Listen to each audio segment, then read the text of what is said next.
Let's get joined up. Today's show is brought to you by Audible, and right now you can get a free audiobook download and a 30-day free trial at audibletrial.com/joinedup. There's over 180,000 titles to choose from for your iPhone, Android, Kindle, or MP3 player.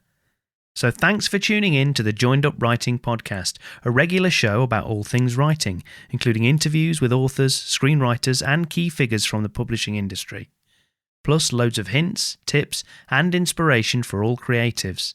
You can follow us on Twitter at JU Podcast, leave a quick iTunes review, or just tell a friend.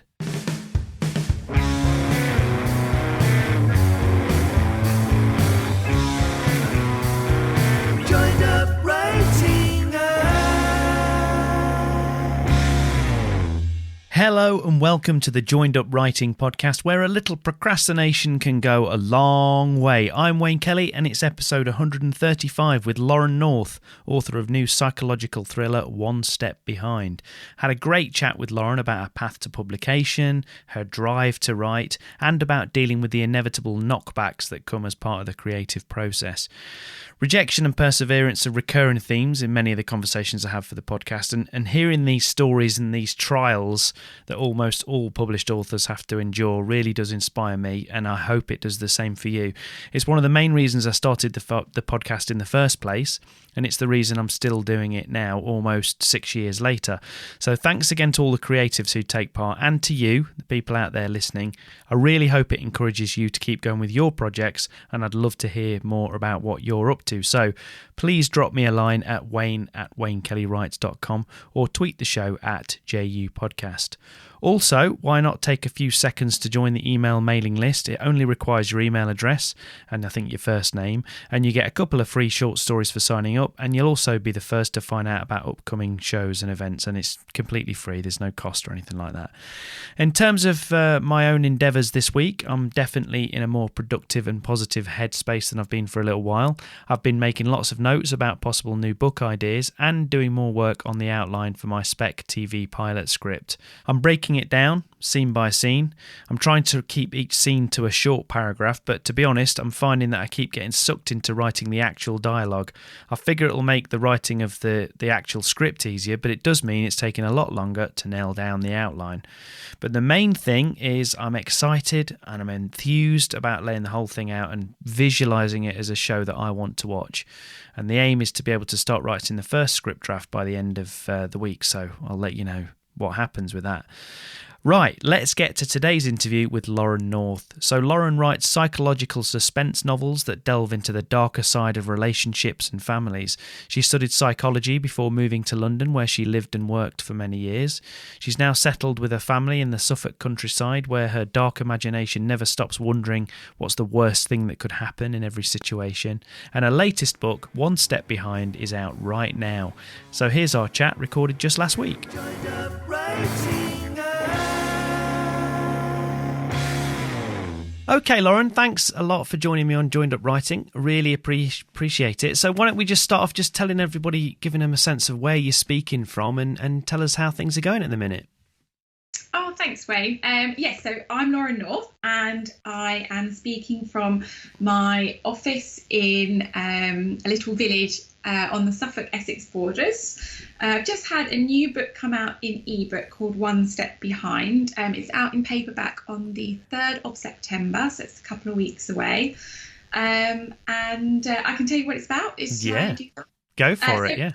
The book, One Step Behind, it's my second psychological suspense, and it's about a woman called Jenna who is pushed to the brink of a breakdown by an unknown stalker. And it's really a question of how far she's willing to go to get her life back. You know, this guy's ruining her life. He's there all the time. He's there when she's trying to take her kids to school, always watching and leaving horrible things on her doorstep. But then she's an A&E doctor, and their paths cross when he's brought into A&E after a hit-and-run accident. And it's about how the power now becomes hers and how many lines she's willing to cross to take back control of her life. Brilliant. Well, it's a great premise, and I just literally got my hands on an advance copy. Arrived last night, actually, so I'm looking forward to having a read. It looks great. So what? Thank you. Yeah, it looks really good. So what was your kind of motivation? What was your inspiration for the book? Where did the story idea kind of spring from? Do you remember? Well, yeah, I think because it's book 2, you don't have quite the luxury of just waiting for this great light bulb moment and writing at your own pace. There's a lot more pressure with the second book in a contract. So it was sort of a created idea for me. And I had this idea that I wanted to write a really strong female character, coming off the back of my first novel, The Perfect Betrayal, where my main character, Tess, had depression and she was really struggling with grief, and so the story really was quite slow in places, and I really wanted to write almost the opposite, like a really strong woman who was going to do whatever she needed to do to keep her life on track. And I really liked the concept of, if you take someone who is this really powerful person and has got all this character and personality, but if you really push them to the brink of a breakdown, what's that going to look like, and how's she going to react? Because I think even the strongest person can crack. So that sort of was the start for me of how of where the idea came from. And I just really liked, I love stalker books myself, and I really wanted to sort of turn it on its head a bit and look at, what happens if suddenly the tables are turned a bit. What would you do? Yeah, and how far she's willing to go. Yeah, exactly. I loved this idea of her being this doctor, and there's this scene in the book quite early on where she's stood over him, and he's semi-conscious, sort of aware, and he knows who she is and she knows who he is, but he can't do anything, and she's got all the power, and it's a really, really great scene, and I loved that concept. Yeah, it sounds like it was good fun to write.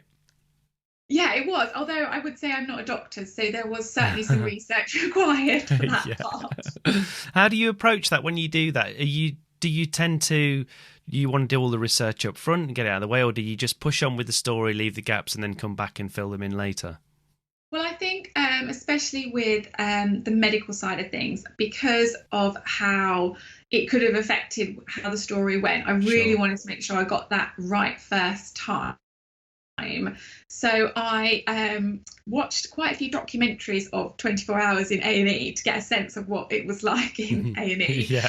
And then I was really fortunate enough to have one of my good friends' sister-in-law is an A&E nurse, and her to read what I'd done with the scenes and stuff, and she really helped me get all the wording right and things. So it was little things like when they're brought in from the ambulance on the stretcher, in some of the documentaries or in Grey's Anatomy, which I'm a massive fan of, they'll say 1, 2, 3 lift. Yeah. And my friend who read the book said actually they say ready, steady, slide, because 1, 2, 3 sometimes people go on 3, or sometimes they go after 3. Yeah. So it was little things like that, I think, and just making sure I had all the I think I had the medical stuff quite right, because I'd done quite a lot of research, but yeah, it was all the little nuances of A&E that I really wanted to make it feel realistic. So that's how I went about it. So I think she probably read about 5 different versions of that chapter before it was over.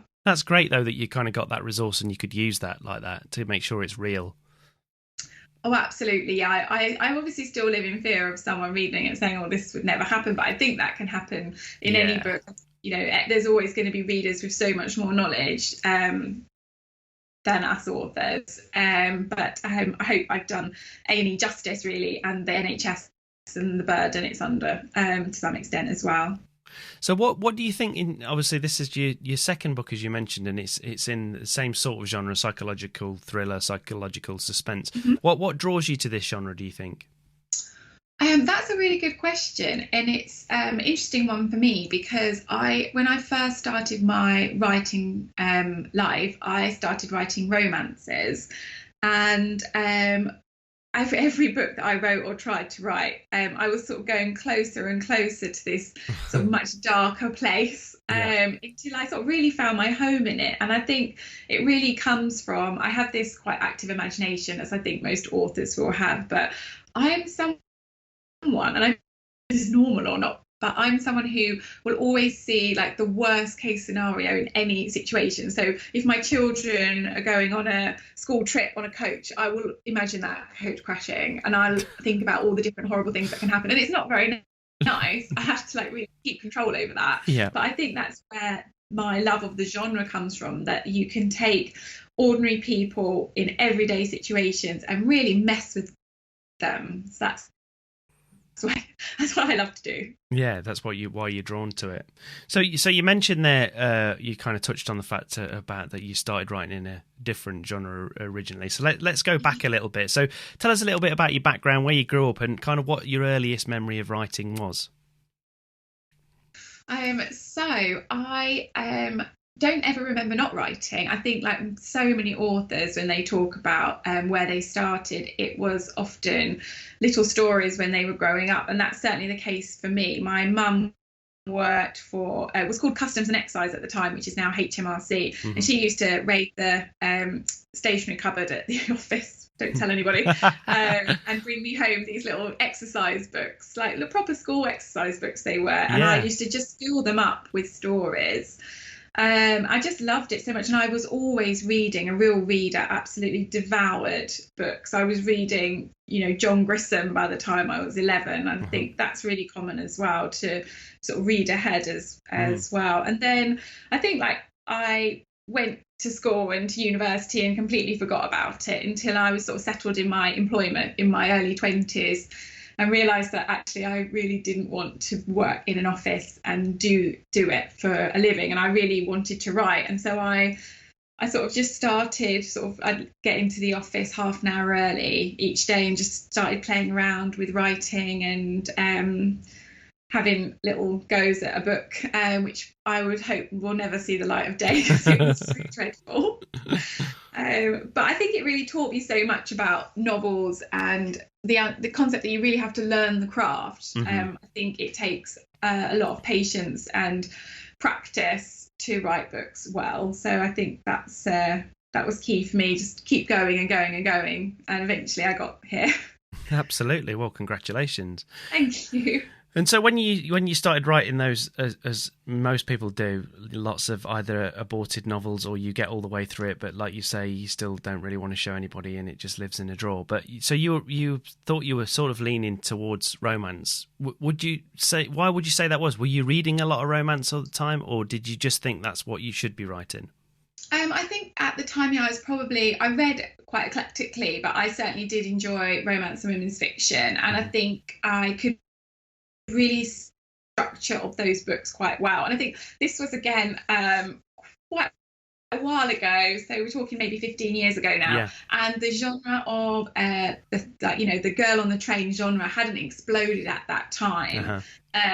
So I was really enjoying romances, and I think I could see how the book flowed quite well, and so I had a go. And you did say then that they live in drawers, but to be clear, I did send it out to every single agent there was. I thought it was the best thing ever, and I really expected to be phoned up at any second to be told it was amazing, and it really wasn't. But I think that one of the things I always say about like what's the one piece of advice you'd ever give a writer, and I think I look back at myself and I think I would say you need to understand that you have to learn and you have to listen. And so if you're getting a load of rejections, it means something, and you have to take a step back and really look at what you're doing from fresh eyes.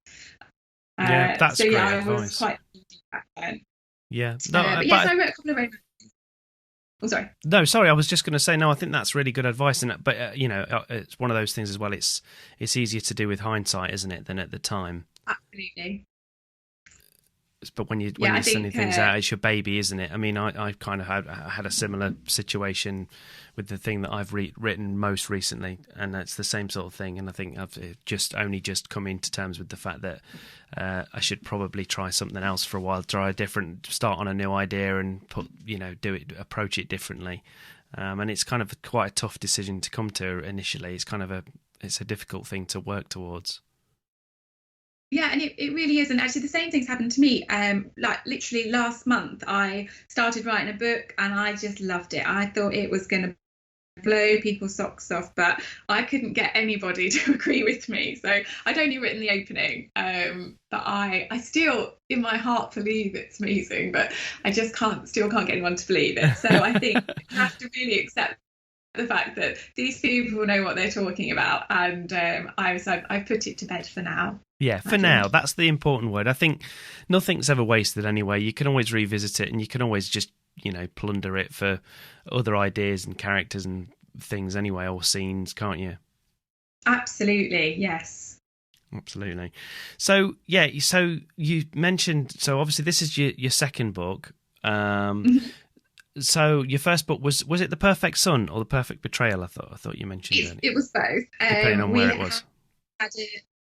We had The Perfect Betrayal was the UK, and The Perfect Son was the US title. I see. I think they went for just ever so slightly different marketing approaches. They always do, yeah. Yeah, but one step behind is the same actually across both titles, and that was both publishers, and that was really funny because we could not come up with a title for so long for this book, and then and no one could agree on anything. There was just nothing. And I was just giving all these ideas constantly, like every day I was thinking about 10 different titles. And then my husband just went, what about One Step Behind? And I was like, I'm just so exhausted at this point. I just sent it to them, and they both just came back and went, yeah, loved it.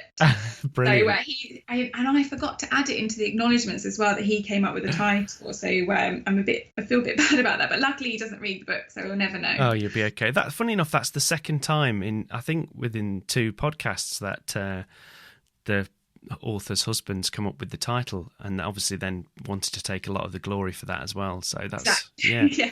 It's obviously a common occurrence. It's easy, it's easy when you're the outsider. It's easy to just come up with something. I think so, yeah. Hard to squish 90,000 words into 3 words. Exactly, yeah, absolutely. So obviously that first book went great, and then you have to sit down and start thinking about the second book, or maybe you'd already written the second book by the time the first one came out. I don't know, but tell us a little bit about that. Did you feel a little bit of pressure about the second book and the fact that you got the first book? How did that go? It's that difficult second album syndrome. Yeah, and I would say that I epically failed at the whole second book thing, and probably had, I think, a common but terrible experience in that I was very conscious that I wanted to write the second book before The Perfect Betrayal was released. So because I'd heard a lot of authors say that it helps if you've got the next one done, because when the reviews start coming in, it can really add to the pressure. Of course, yeah. And so I did, and I'd had the idea approved by both my editors, and I went for it. And it was just, I kind of knew as I was writing it, as it was going off in different tangents, that it wasn't working, but I had agreed it and they'd agreed it, and so I just went for it and wrote it, and I didn't ever stop to think perhaps I should flag that I don't feel like it's working, because I thought I needed to deliver it. Of course, so I did deliver it, and they came back and both said, this hasn't worked and you need to write something completely new. Easy for them to say. Yeah, it was hard, and that was probably around April time last year they came with that, and then we had about a month of back and forth with different ideas, and it was just no's and no's and no's, and it was, I think, probably a really hard point in my career, because it takes a big knock from you to sort of keep getting these ideas knocked back. But they always say, don't they, what doesn't kill you makes you stronger, and I think that that's certainly the case for me, that I think I've certainly become a bit more hardened to the ways of it, how it works, and sort of a bit more resilient, I think. And then eventually I sort of said, look, there were elements of the original book that were working, and there were some of the original ideas that you obviously still liked. What if I could take some of those and take the scenery, so it was still going to be set in the same place with the same heat wave. What if I took those elements but sort of completely changed the storyline? And so we came up with something, I came up with something else, and I said, look, I don't want to just send you an idea anymore, because I don't think it's doing the justice what I'm thinking. So let me send you the first 100 pages instead, and then we'll see where we're at. And so I did that, and I sent them the first 100 pages at the end of June, and they approved it, and then I think I delivered the rest of it. I think the end of August. It was quite quick. Yeah. But we were all happy after that point. It was a big sigh of relief. So I think from now on, I do always now, instead of just trying to give an idea, I like to just write the opening so I can sort of see how Yeah, you're probably writing your way into it yourself as well, aren't you? Yeah, exactly. And also, it's just not the case for when you write just the opening, but when I do write, it's almost not until the end of the first draft that I think, oh, right, yeah, this is what I need this character to be doing. This is part of her personality, and then I'll go back all the way through and thread it in. And I just think, that doesn't really come across book, but that's just the way it works these days now, that you don't have the luxury of just being by yourself and writing this. I don't know if it's luxury or just complete fear that you're all by yourself writing. You've got a team of people to help you now, and it's important to use that help, I think, which is what I should have done originally when I knew it wasn't working. I think that's a great resource. But I can also understand how crushing it must have been when you delivered that first thing that had been approved and everything else, and you'd written it, and you had the two people come back and say, no, it's not working. That must have been pretty difficult to deal with in the moment. Yeah, it was really hard. Gave me a real knock, I think. But this is my passion, and this is what I want to do with my life, and I wasn't going to let one setback take anything away from where I was going. So I just had to try and really take that horrible knock and put it to one side to write the next book and to do better, and really pull my socks up really and work hard, which I feel like I did. I'm really proud of this book now, which I think is the sign that you're happy with it. Like, I knew I wasn't happy with the original version, and I wouldn't have been happy with it being published, I don't think. So that's the key for me as well. Absolutely. So with the first book there, what was your path to publication with that? Obviously, you changed tack in the distant mists of time, you changed genre and everything else. So when did it kind of click? Tell us about how you got The Perfect Betrayal to publication. Well, God, the years blend into one, don't they? I think at the end of, I think it was 2017, I kind of set myself a New Year's resolution that this was going to really be the year that I got an agent and I was going to write something maybe a bit different. I think I kind of gave myself a talking to and said that I really needed to step outside my comfort zone if I was going to get where I wanted to go. And I'd just written my first psychological suspense, which I absolutely loved.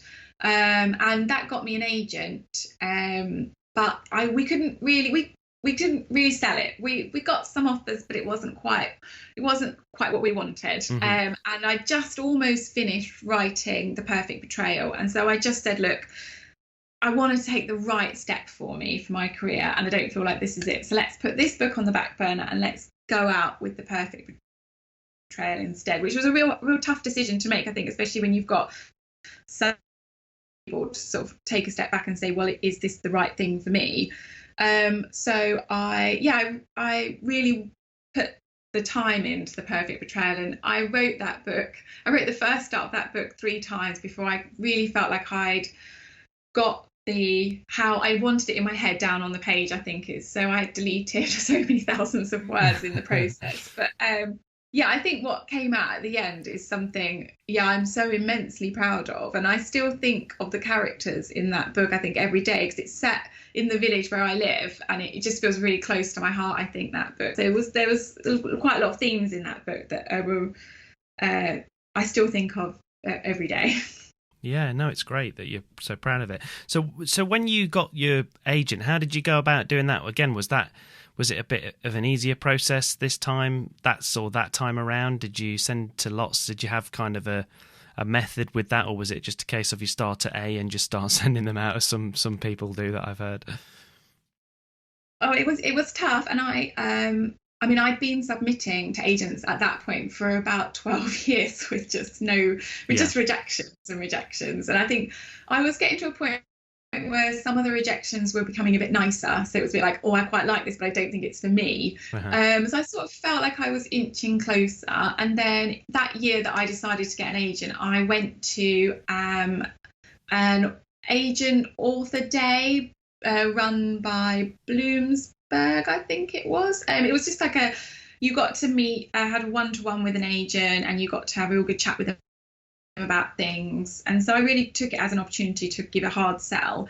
And funny enough, though, that wasn't the agent I went with, because obviously like buses, isn't it? As that happened, I'd also submitted to an Darley Anderson agency, and I sent it to an agent there, and she said, look, this isn't for me because I've got quite a lot of authors on my books, but we've got a new agent that's come on and I think she'd love it. So I sent it to her, and that agent was Tanner Simons. And we spoke on the phone, and then I went to meet her, and I just really felt like she was as passionate about not just the book, but I think my career and what I was trying to achieve on a long, it's a real long-term path. And I think I felt like we'd be in it together for a long time. And so I signed with her and haven't looked back. Yeah, that's great. So tell us a bit about your approach in general when you write. Now, obviously, you've been writing novels for a long time, practicing sort of thing. So how has your approach changed over that time, would you say? Well, I have become, I think, a lot stricter with myself. I've become quite obsessed with word count when I'm doing my first drafts. I have a really fixed process. So I'll plan out the book almost scene by scene of what the scenes I think will be. They do change, but I have a real strong idea of what's going to happen. And then I use a software called Scrivener, which I just can't rate highly enough. I love it. Yeah. Do you use it? Yeah, I love it. I'm often going on about it. Yeah. Yeah, so I have in the left-hand column all of the scenes going down, and I have them colour-coded by characters or dates or whatever the book might be. And then I set myself a daily word count, and I work, and then I try and write the first draft probably in under 3 months.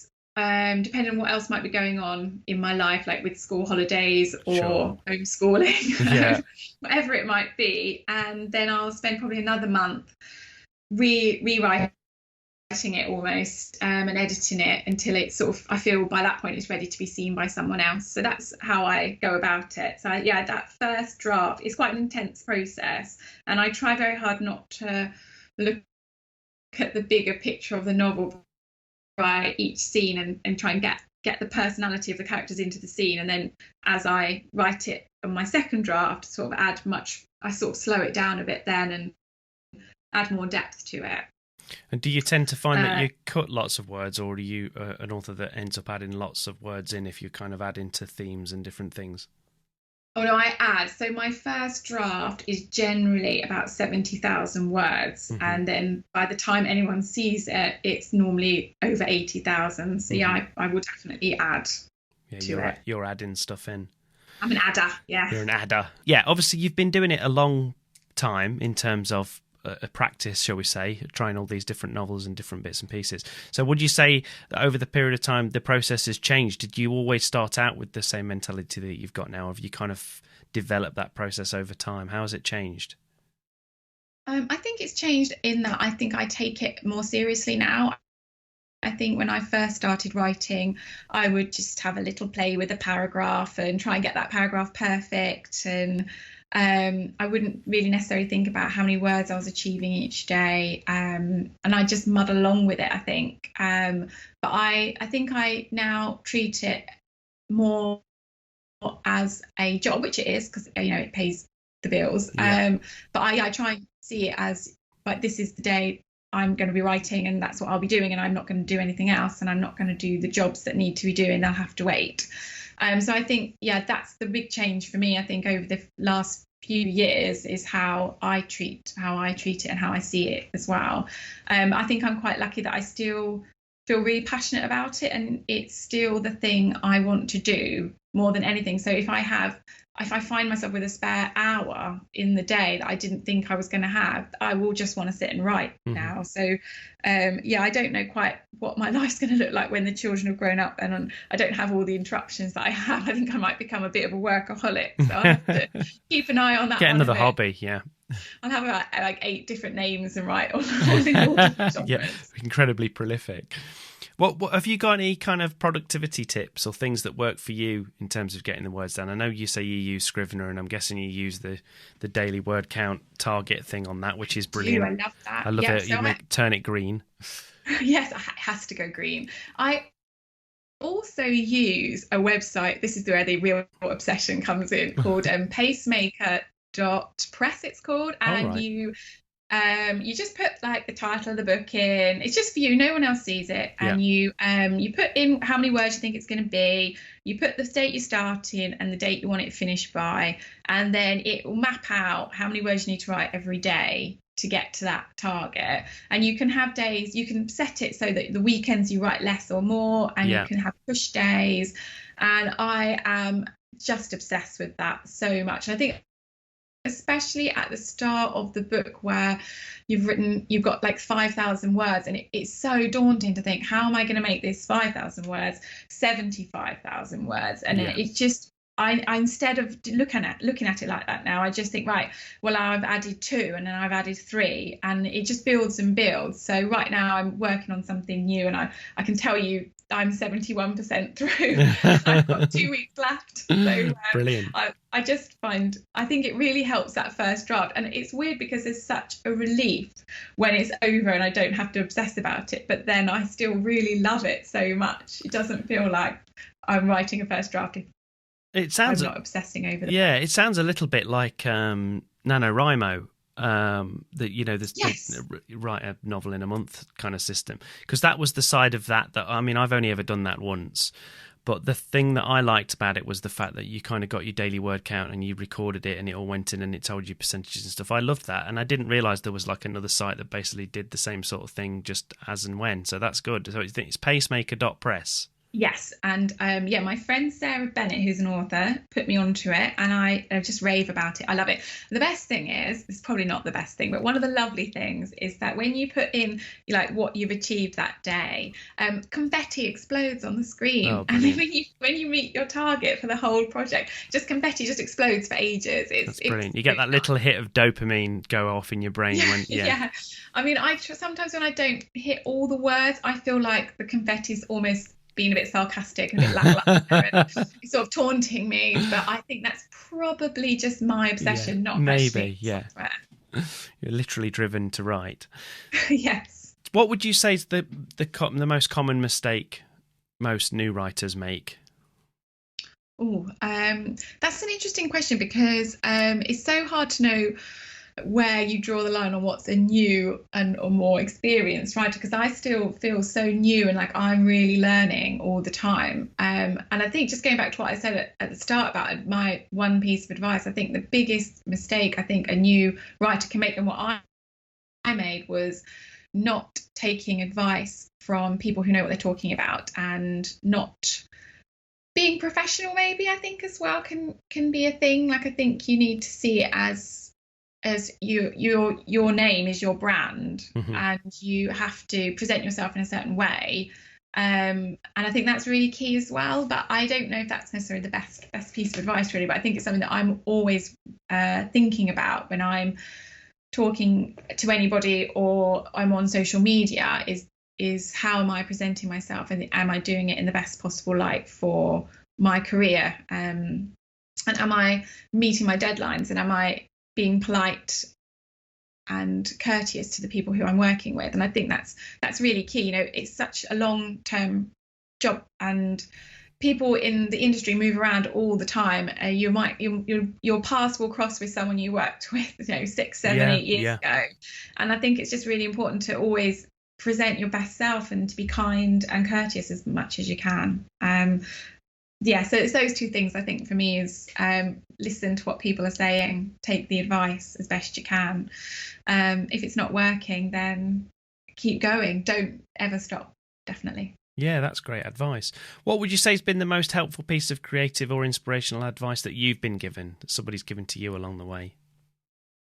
Oh, that's a good one. It's funny. The thing that always springs to mind when someone says, "What piece of advice did you get?" was, I once got some feedback from an agent. I got really close with an agent agent once for a women's fiction novel I wrote, and she really liked the opening, and she said, "Oh, go and write the book and come back to me when you've written it." And so I went away, and 6 months later I sort of presented her with this book, and I think all my hopes and dreams were in this one agent.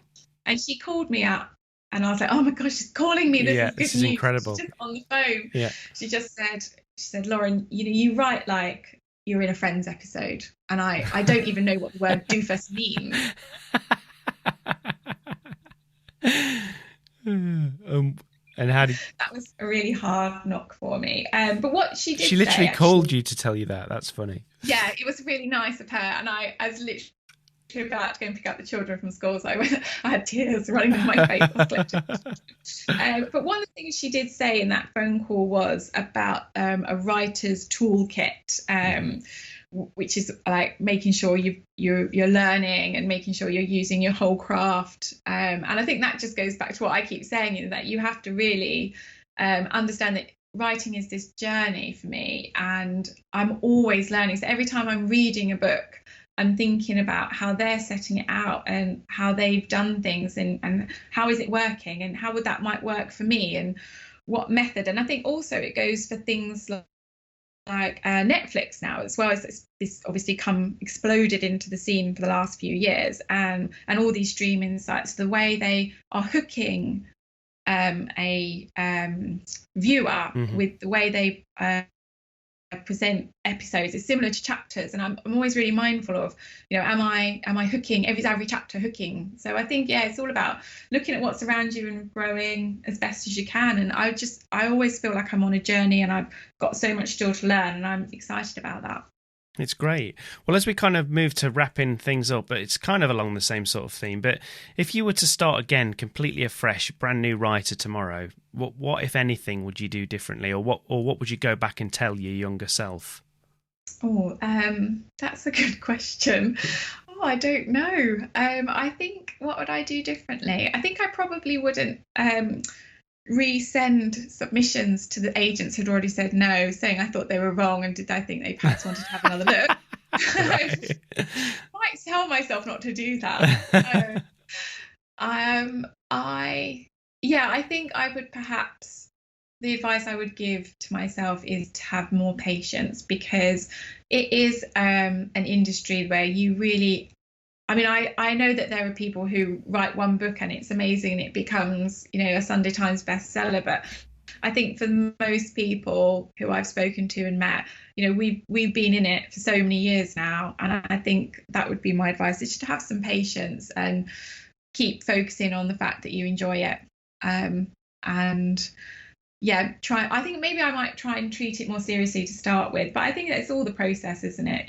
I didn't really take it seriously until I had two young children both went off to pre together, and I didn't know what to do with myself. So I sort of hinted at perhaps we needed to have another baby. And my husband was like, no. You remember when you used to like writing? Like, oh yeah, right, then I'll do that. So I think there's times in your life where you're going to have the time to write. And I know there's a friend of mine who's got 2 young kids, and she's trying to really write. And I just keep saying to her, just give it time, because now's not the time for you, because you've got these young children and you need to focus on them. And I think that's the same for careers as well. There's always going to be times when it's the right time and not necessarily the right time. And I think having a bit of patience is key, which is still something I'm really working on. It's still hard, yeah. Yeah, absolutely. Yes. Everybody wants everything to happen straight away. Well, that's all really, really good advice, and it's been great to talk to you. So just as we wrap things up, can you give us a sense of what's next, and also tell people where to find more about you online? Oh, thank you. What's next? Oh, so I am waiting on the edits for a new Lauren North book coming out, hopefully next year. I can't really talk about that yet, just in case it all gets rejected. Sure, yeah. But yeah, you can find out more about me. So I'm on Twitter a lot. I'm at Lauren_C_North. And I'm on Facebook as well as at Lauren North. And I've got a website, which is www.lauren-north.com, which I need to update, so maybe don't look at it just yet. Twitter's probably a really great place to find out more about me. If anyone's listening who is enjoying my books and wants to talk to me or just have a chat, I love engaging with people. So do come and find me if you're listening. Yeah, great stuff. Well, good luck with One Step Behind. I can't wait to get started on it as well. And Thank you. yeah, and good luck with everything else. But for the time being, thanks a million, Lauren. It's been great to talk to you. Thanks so much for having me. I've really enjoyed chatting. It's flown by, so thank you very much. JoinedUp writing. So thanks again to Lauren North, and I'll put all of her links in the show notes over at joinedupwriting.co.uk, and you should definitely check out her latest book, One Step Behind. So that's it for this week, but don't forget you can find the entire back catalogue of interviews on the website. Make sure you subscribe at Apple Podcasts, Stitcher, Spotify, Overcast, YouTube, or wherever else you get your podcasts from, and that way you can have the podcast downloaded automatically every single time. Also, remember to leave us a nice rating and review on Apple Podcasts or Stitcher or Spotify or wherever, because it really does help other people to find the show, or just tell a few friends. Next week I'm chatting to another writer that's battled through the trials and tribulations to become a multi-book published author, and that's Emma Curtis, so make sure you tune in for that. Until then, thanks for listening. I'm Wayne Kelly. Happy writing and reading, stay safe, and I'll see you next time.